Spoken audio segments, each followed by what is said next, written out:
Hello বন্ধুরা, ঢেলে ফোরন চ্যানেলে তোমাদের স্বাগত। আজকে আমি করে দেখাবো কাঁচা আমের ঝুরি তেলের আচার। তো তোমরা প্রথম থেকে ভিডিওটা লাস্ট অব্দি দেখো আমি কিভাবে করছি। সম্পূর্ণ ভিন্নভাবে আমি এই রেসিপিটা করব, কোনো গ্যাসের প্রয়োজন হবে না। তো এখন আমি আমগুলো ছুলে নেব, কারণ বটি দিয়ে ছুলবো, হয়তো তোমাদের দেখাতে পারবো না।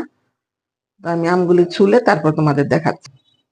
দেখো আমি এই যে সবগুলো আমি ছুলে নিয়েছি। এবার আমি একটা চাকুর সাহায্যে আমগুলো ঝিরি ঝিরি করে কেটে নেব।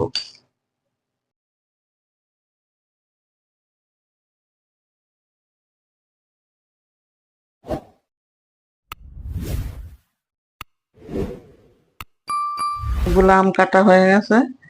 এই পর্যায়ে আমি একে একে সব মশলা আমি অ্যাড করব। প্রথমে আমি দিয়ে দেব আমের সাথে, দেখো আমগুলি কি করে কেটে নিয়েছি। যতটা ঝিরি ঝিরি করে কাটবে, রোদে শুকাতে ততটাই ভালো হবে। তো এইখানে আমি দেখো বড় একটা পেঁয়াজ কুচিয়ে নিয়েছি আমের মতো করে, সেটা দিয়ে দেব। এবার দিয়ে দেব এই চামচের হাফ চামচের মতো হলুদের গুঁড়ো। এর উপরে দিয়ে দেব হাফ চামচ লঙ্কা বাটা। তারপরে দেব টেবিল চামচের হাফ চামচ লবণ, সাদা লবণটা।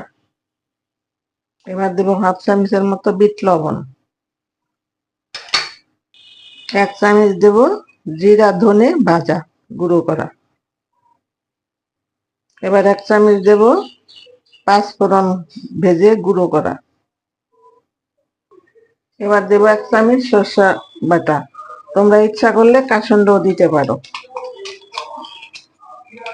আর অল্প একটু দেব। এবার দিয়ে দেব এই চামচের এক চামচ চিনি।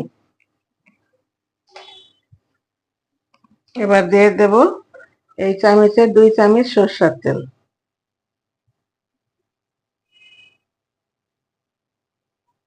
দিয়ে এবার এটা ভালো করে মেখে নেব।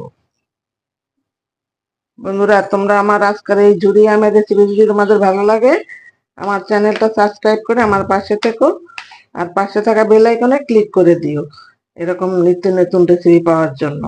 আর বন্ধুদের মধ্যে শেয়ার করে দিও। লাইক কমেন্ট করতে কিন্তু ভুলো না। তো তোমরা দেখো আলতো হাতে করে মাখতে হবে, আর আমগুলো আবার ভেঙে গেলে কিন্তু আবার ভালো লাগবে না আচারটা। তো দেখো আমি সব মেখে তারপর আবার দেখা। দেখো মাখা হয়ে গেছে, এইভাবে মেখে নিয়েছি। এবার আমি একটা বড় ছড়ানো থালা নিব। এই থালাটার মধ্যে একদম পাতলা করে রোদে দিয়ে দেবো, কারণ ছড়ানো থালায় না দিলে কিন্তু শুকাবে না। দেখো আমি এইভাবে ছড়িয়ে দিয়েছি একদম পাতলা করে। আমার সবটা ধরেনি, বাকি আমি আরেকটা থালায় দিয়ে দেব, নাহলে শুকাবে না। আর দিয়ে সারা দিনের জন্য আমি রোদে রেখে দেব। তো বন্ধুরা, তোমরা দেখতে থাকো, আমি পরে আবার তোমাদের দেখাবো রোদ থেকে এনে। হ্যালো বন্ধুরা, দেখো এই যে কাঁচা ঝুরি আম, এই যে রোদ্রে দিয়ে আমি এরকম ঝরঝরা করে শুকিয়ে নিয়েছি। এবার একটা কাঁচের বয়ামে আমি ভরে নেব।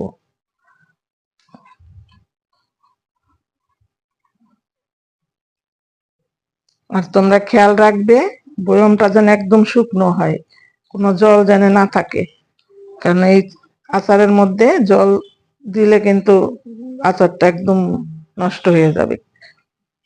আর তোমাদের রোদ্রে দেওয়ার কোনো প্রয়োজন পড়বে না, ডাইরেক্ট ডাইনিং টেবিলে রেখেই তোমরা সারা বছর খেতে পারবে। এবার বয়মটা আমি পাশে রেখে দিয়ে এরকম একটা বাটি নিয়েছি, এটার মধ্যে আমি সরষের তেলটা গরম করে নেব। 1 কাপের মতো সরষের তেল দিয়ে দেবো আমি। এটা গরম করে তারপর আমি দেখাচ্ছি। দেখো তেলটা গরম বসিয়ে দিয়েছি, এবার এটা ফুটে উঠলেই তারপর আমি ঢেলে দেবো। দেখো আমার এই তেল গরম হয়ে গেছে, এবার আমি জারের মধ্যে ঢেলে দেব। আর বন্ধুরা, তোমরা একবারে কিন্তু ঢালতে যেও না, হয়তো হাতে পায়ে পড়তে পারে উপচিয়ে। খুব সাবধানে ঢালবে, যেহেতু গরম তেল।